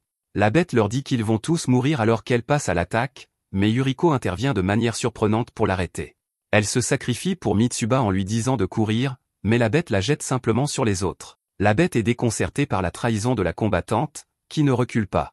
Elle supplie Mitsuba de partir et dit au monstre qu'elle s'en chargera seule. Bien sûr, dans un groupe de héros, chacun se sacrifie pour que les autres puissent s'échapper, mais Tojima est le seul qu'ils écoutent. Il explique que dans l'épisode 13 de Kamen Rider, Rider a d'abord été vaincu par l'ennemi. Cependant, après s'être entraîné davantage, il a affronté une armée de monstres ressuscités. Il l'a fait sans hésiter un seul instant et les a combattus tout seul. C'est à partir de ce moment-là que Tojima a décidé d'être comme Kamen Rider. Tout le monde est impressionné lorsqu'il déclare que Kamen Rider ne bat jamais en retraite et qu'il prépare son coup de poing le plus puissant. Son cri de guerre peut être entendu à des kilomètres à la ronde, et ce coup de poing ultime parvient étonnamment à faire tomber le monstre Shocker. La bête continue d'être déconcertée par tout cela et se demande ce qu'est réellement Tojima. Le monstre remarque que des gens les regardent et se rappelle qu'il ne doit pas révéler l'existence de Shocker à cause de ce combat inutile. Il décide de prendre la fuite et s'assure de liquéfier tous les combattants avant de partir. Bien sûr, Tojima a du mal à contenir ses émotions, car cette altercation est la chose la plus cool qui lui soit jamais arrivée. Ils se rendent tous dans un pub après cela, mais la serveuse est choquée de voir Ishio, qu'elle appelle « grand frère ». Elle s'appelle Futaba et est la sœur aînée de Mitsuba Ishio. Elle est en fait la propriétaire et la gérante de ce pub, et elle exige de savoir ce que ses frères font là. Ishio explique qu'il a choisi cet endroit parce qu'il n'a pas vu sa sœur depuis longtemps, mais les incroyables talents de déduction de Tojima lui permettent de comprendre qu'ils ne sont pas en bons termes. Il semble y avoir beaucoup de tensions dans cette famille, et Mitsuba explique que Futaba ne s'intéresse absolument pas à Kamen Rider. Ishio lui dit qu'il aimerait juste prendre un verre, mais Futaba lui rappelle qu'il est interdit d'entrer. Mitsuba tente de la calmer en lui expliquant qu'ils sont là avec des amis, mais elle comprend qu'il s'agit simplement d'autres fans de Kamen Rider. Elle se demande d'où viennent ces gens, mais Ishio lui rappelle qu'elle doit mieux traiter ses clients. Futaba finit par céder et leur donne une salle privée pour boire, mais elle leur demande de rester discrets. S'ils causent des problèmes, elle leur promet qu'ils le regretteront. Après quelques verres, Ishio félicite Tojima pour le puissant coup de poing qu'il a asséné à la bête. Tojima doit même admettre que c'était le meilleur coup de poing qu'il ait jamais donné, et il est heureux de voir que ses années d'entraînement portent enfin leurs fruits. Yuriko n'en revient pas que les garçons boivent de la bière à grande gorgée, et elle explique que cela pose plusieurs problèmes. Tout d'abord, aucun Kamen Rider dans la série ne boit d'alcool. Ishio n'est pas intéressé par son raisonnement, car il a des choses plus importantes à faire. Il ne perd pas de temps et demande à son frère et à Yukarizo si c'est l'heure de la cérémonie.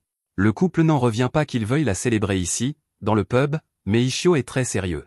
Tout le monde le regarde alors avec étonnement alors qu'il commence lui-même la cérémonie de mariage. Il remercie tout le monde de s'être réunis en ce jour propice et déclare que c'est un honneur pour lui de les avoir tous ici pour célébrer le mariage de son idiot de frère. Cependant, il parle trop fort au goût de Futaba, qui lui demande d'arrêter son discours délirant et d'aller simplement acheter des snacks. Ishio explique qu'il célèbre le mariage de leur frère et qu'il pense que Futaba devrait être là pour l'occasion. Mitsuba présente Yukarizo à sa sœur, et Futaba n'en revient pas de voir à quel point ils sont tous fous. Elle participe quand même, en bonne sœur, et arrive juste à temps pour le discours de Mitsuba. Mitsuba explique qu'il ne pourrait pas être plus heureux de ce mariage, mais qu'il y a une préoccupation dont il doit parler. Yukarizo suppose qu'il s'agit de son appartenance à Shocker, mais Mitsuba l'interrompt pour lui dire que ce n'est pas cela. Il lui a clairement fait comprendre que cela n'avait aucune importance pour lui lorsqu'il lui a demandé sa main. Le problème, en réalité, c'est que Yukarizo n'a jamais accepté sa demande. Mitsuba s'était précipité auparavant, alors il refait sa demande correctement.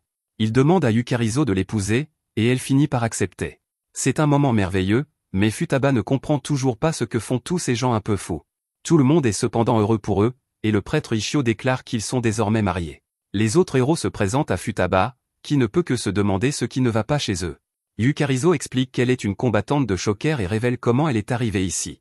Son travail consistait à surveiller les personnes qui connaissaient l'existence de Shocker, et c'est pourquoi elle a invité Mitsuba à sortir. Elle a été surprise par la rapidité avec laquelle Mitsuba a accepté son invitation, mais c'est ainsi que Mitsuba fonctionne. Il ne lui parlait que de Kamen Rider, et surtout de la façon dont Rideman était différent des autres. C'était étrange au début, mais Yukarizo a fini par aimer la façon dont Mitsuba parlait avec tant de passion de Kamen Ride.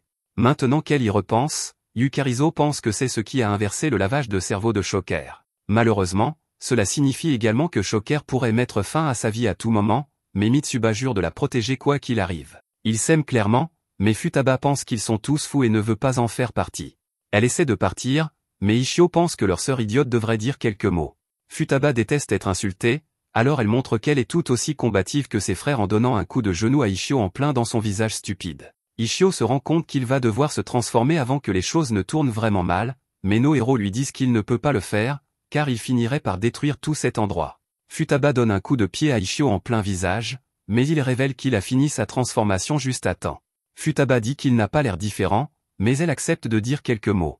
Ses paroles s'adressent en réalité à Ishio, car elle veut libérer des années de colère qu'elle éprouve à son égard. Elle explique que cela fait 10 ans depuis le CE1 et qu'elle est toujours rejetée par les autres à cause des actions stupides d'Ishio. Un retour sur le passé montre qu'Ishio embarrassait toujours Futaba devant ses amis.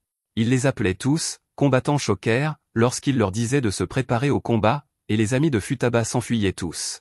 Ishio explique simplement qu'il combattait Shocker, mais Futaba souligne que son obsession pour Ride a fait d'elle une paria. Elle était traitée comme une marginale à cause de ses actions, alors elle évacue enfin toute sa frustration en tabassant Ishio. Futaba révèle que ses actions l'ont affectée jusqu'à la fin du lycée, si bien qu'elle n'a jamais eu quelqu'un qu'elle pouvait appeler un ami. Tout cela à cause d'Ishio, et maintenant il a le culot d'amener tous ses amis dans son bar. Elle commence à l'étrangler, mais Mitsuba tente de l'arrêter. Futaba félicite Mitsuba, car elle est en réalité très heureuse pour son mariage, mais elle ressent des sentiments très différents envers Ishio. Sa vie entière a été ruinée à cause d'Ishio, et elle ne pourra jamais lui pardonner.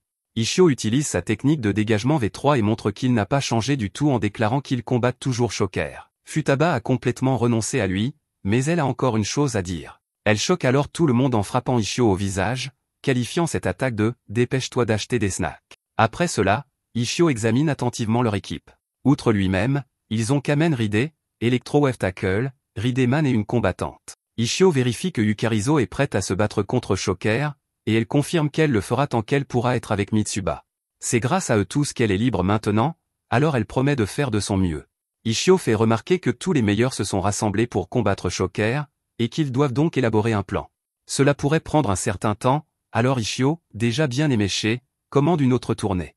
Ailleurs, 2 groupes de gangsters concluent un marché de drogue. L'acheteur s'appelle Matsuno, et il demande à ses hommes de peser la drogue qu'ils achètent. Le vendeur s'appelle Ryota, et il demande à ses hommes de compter l'argent.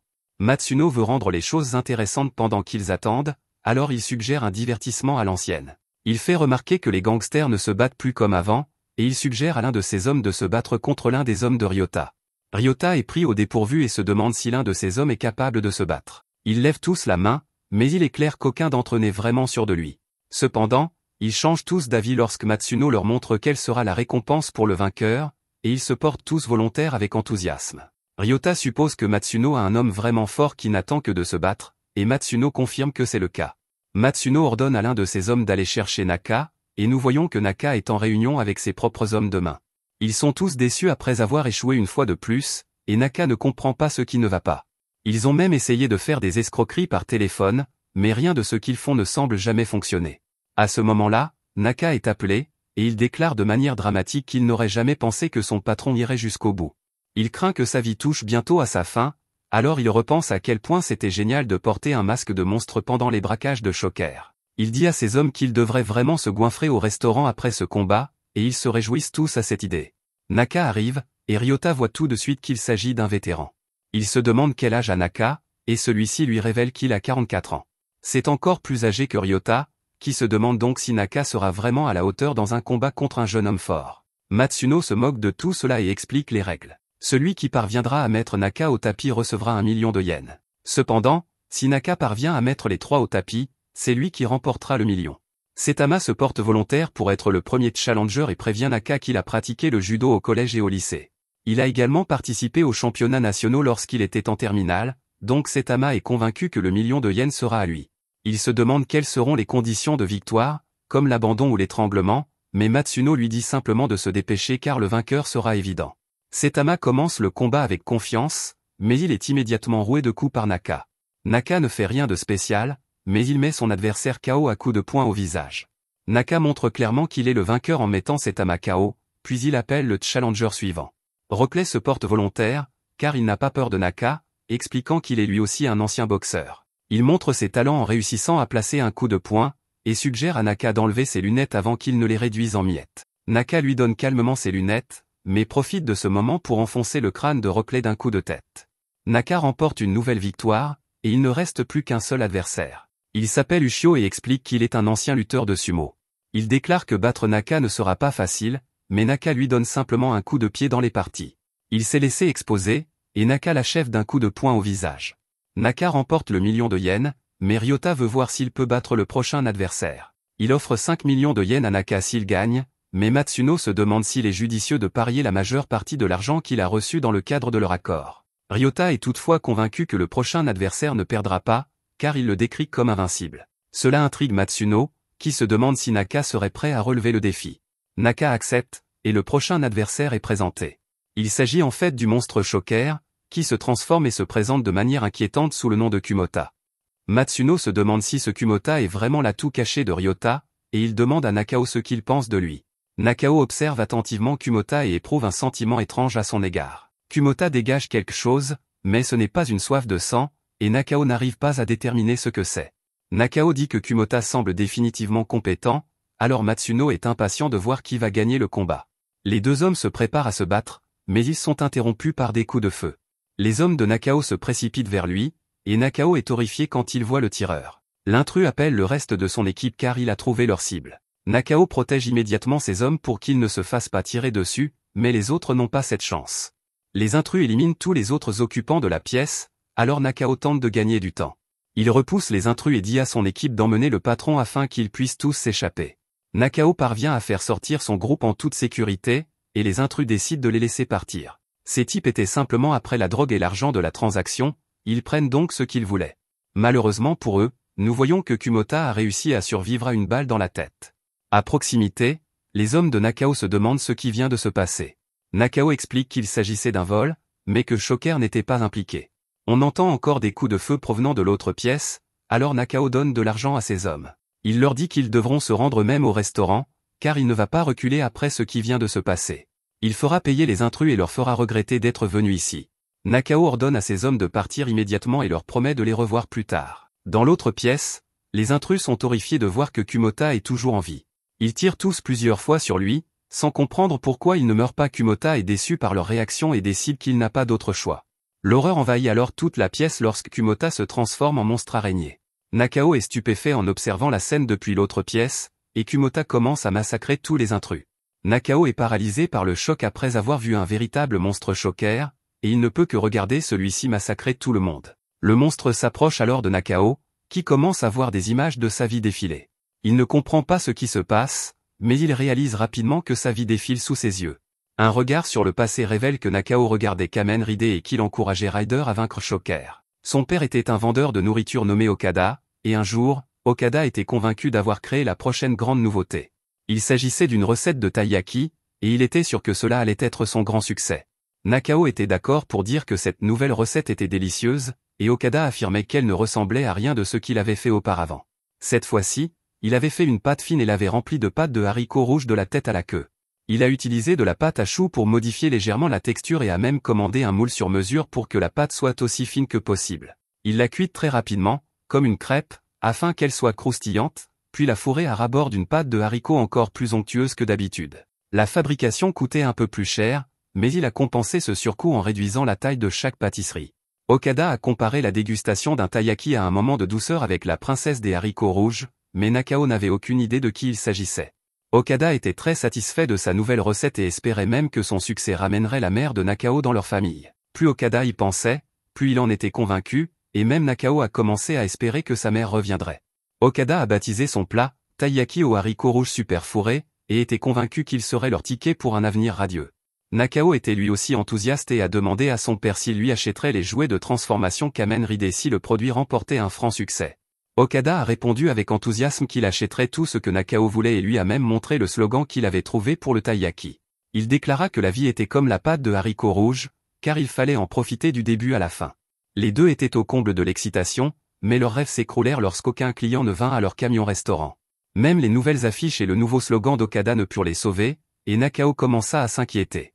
Il se demandait s'ils allaient s'en sortir, alors Okada a simplement rappelé à son fils que, tout comme la pâte de haricots rouges, il devait profiter de cette expérience jusqu'au bout. Nakao est toutefois resté positif, convaincu que son père vendrait des taiyaki le lendemain. Inspiré par l'optimisme de son fils, Okada attendait avec impatience le lendemain. Malheureusement, plusieurs jours ont passé et Okada était horrifié de constater qu'il n'avait vendu aucun taiyaki. Quelque temps plus tard, Nakao peignit joyeusement un masque. Il montra avec enthousiasme à son père ce qu'il avait fait à son retour à la maison, mais Nakao fut surpris de voir un étranger avec son père. Okada expliqua simplement qu'il ne vendrait plus de taiyaki et qu'il emménagerait avec cette nouvelle femme. Nakao ne pouvait que se demander qui était cette dame, alors elle lui expliqua tout. Okada avait des dettes énormes, il avait donc été contraint de devenir l'un des chiens de la femme. Nakao ne comprenait pas pourquoi elle traitait son père de chien, et Okada lui expliqua que c'était exactement ce que cela signifiait.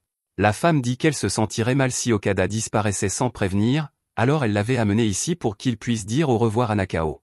C'était toutefois toute l'étendue de sa gentillesse, et elle dit à Okada qu'elle l'attendrait à la maison. Okada supplia Nakao de ne pas lui demander plus de détails, expliquant simplement que cela lui permettrait de se débarrasser de ses dettes. Les deux hommes devaient toutefois se séparer, et il dit à Nakao d'aller vivre avec son grand-père. Bien sûr, Nakao tenta désespérément de rester avec son père, mais en vain. Okada n'avait tout simplement pas le choix, alors il repoussa Nakao, et le masque que Nakao avait fabriqué avec joie quelques instants auparavant fut détruit. Peu après, nous voyons que l'attitude de Nakao avait complètement changé. Il vit des enfants jouer à Kamen Rider, mais ils voulaient tous être Rider, et personne ne voulait être Shocker. Nakao se demandait pourquoi ils voulaient tous être Rider, mais les enfants ne comprenaient même pas la question. Ils ont évidemment répondu que c'était parce que Rider était le gentil et qu'il était un super-héros. La joie enfantine de Nakao avait complètement disparu lorsqu'il a dit que les super-héros gentils n'existaient pas vraiment. Il a dit aux autres enfants qu'ils seraient Shocker et qu'ils pourraient tous être des Riders. Les enfants étaient bien sûr perplexes, alors Nakao réitéra qu'il serait Shocker tout seul. Les enfants lui firent remarquer qu'il se trompait, car c'était toujours un seul Rider qui combattait courageusement une horde de combattants Shocker. Ils déclarèrent que Rider aidait les faibles et protégeait tout le monde contre les monstres. Cette déclaration toucha Nakao au plus profond de lui-même, et les enfants n'en revenaient pas qu'il en pleure. Ils se moquèrent de Nakao parce qu'il pleurait, mais Nakao ne pouvait tout simplement pas retenir sa douleur. Son père avait tout fait pour que les choses fonctionnent, il avait fait tout ce qu'il pouvait, mais cela n'avait pas marché. Au final, personne n'est venu les aider, pas même un super-héros bienveillant. Les larmes aux yeux et le cœur brisé, Nakao a demandé aux autres enfants de l'écouter attentivement.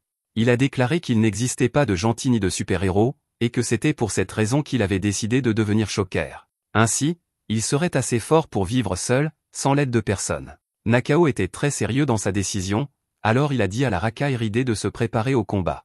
De retour au présent, Nakao se souvient bien de ces mots. Malheureusement, ce sera son dernier souvenir, car un monstre Shocker lui a transpercé la poitrine avec son bras.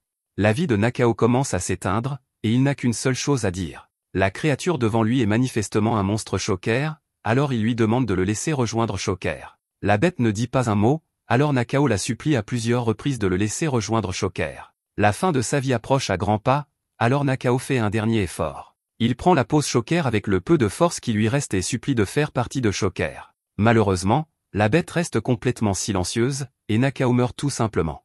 Ailleurs, les hommes de Nakao festoient dans un restaurant, comme Nakao leur avait demandé de le faire. Ils ont été distraits par la nourriture pendant un moment, mais ils se souviennent maintenant que Nakao était en danger.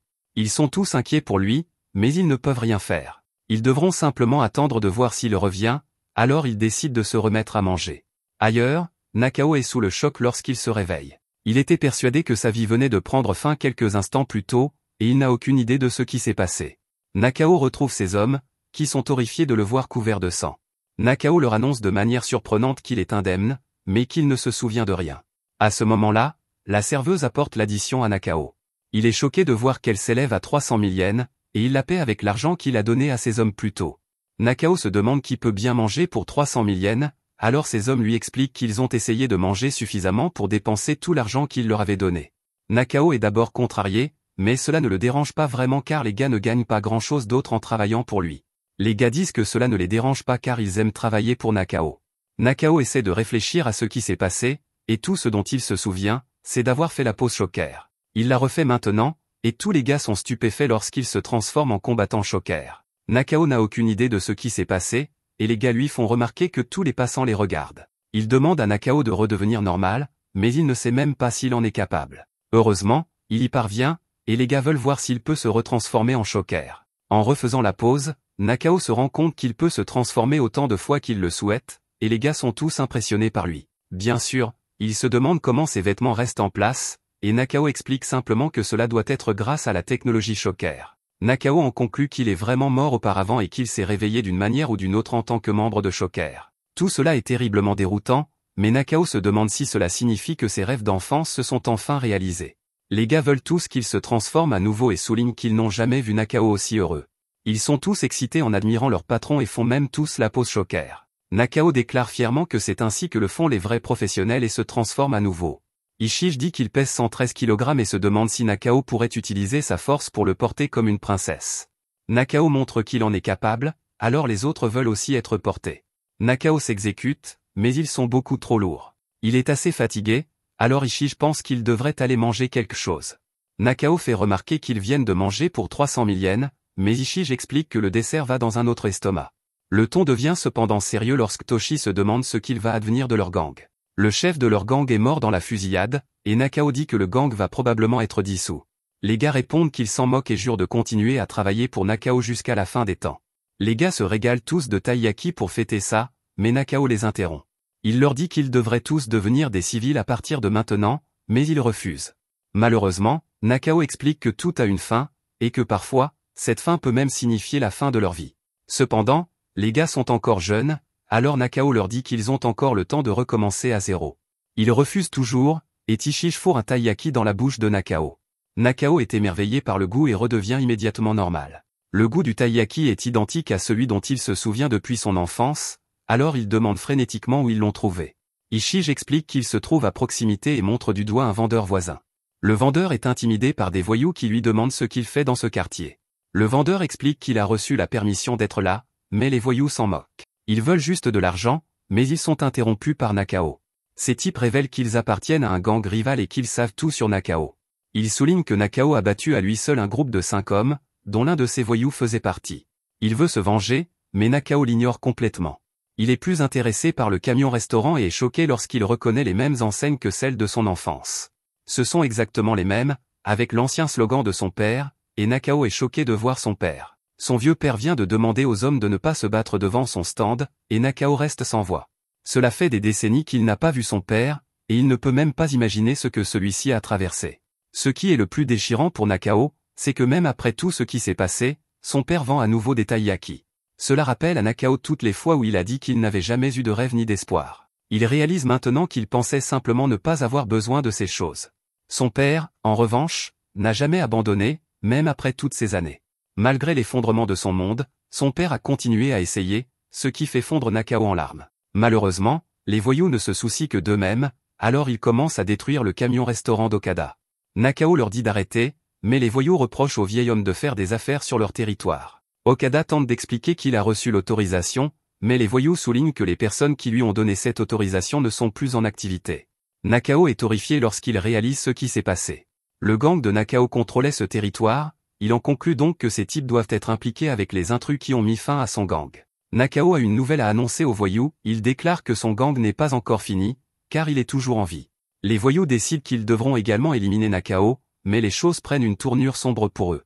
Nakao s'empare facilement de la batte du voyou et commence à s'en servir contre lui. Le chef des voyous se tourne vers son homme de main le plus puissant, Yamaiko, et lui ordonne d'éliminer Nakao. Nakao repousse le chef et se concentre sur Yamaiko. Yamaiko est un véritable tank, car il ne se laisse pas impressionner par l'attaque de Nakao et le met complètement KO. Yamaiko est impressionné lorsque Nakao montre qu'il est toujours en vie, et Nakao ne peut que se demander quel était le métier de ce type. Yamaiko révèle qu'il était catcheur professionnel et continue de frapper Nakao. Nakao révèle qu'il aussi avait un rêve quand il était plus jeune, et qu'il s'est finalement réalisé. Yamaiko lui dit simplement que sa vie touche à sa fin, mais Nakao se transforme pour l'arrêter. Yamaiko est complètement abasourdi, mais il est trop tard pour qu'il puisse faire quoi que ce soit. Nakao utilise son attaque appelée Tiger Driver et écrase Yamaiko au sol. Les voyous sont complètement vaincus, et Nakao dit simplement à Okada qu'il peut les livrer à la police. Okada est alors soulagé lorsque Nakao l'informe qu'il peut continuer à vendre ses produits ici. Nakao ne révèle pas son identité à son père et dit simplement qu'il a goûté son taiyaki. Il déclare qu'ils étaient vraiment bons et qu'ils lui ont rappelé quelque chose de très nostalgique. Nakao dit simplement à son père qu'il lui souhaite le meilleur et commence à partir. Okada le supplie de lui dire qui il est, mais Nakao n'a pas le cœur de le faire. Au lieu de cela, il se tourne de manière théâtrale vers son père et déclare qu'il n'est qu'un combattant shocker de passage. Le lendemain, Tojima est choqué lorsqu'il lit l'article de journal relatant les événements. Le titre indique qu'un héros shocker est apparu pour sauver la situation, mais nos héros refusent de croire que cela soit vrai. Merci d'avoir regardé mon résumé. N'oubliez pas d'aimer la vidéo.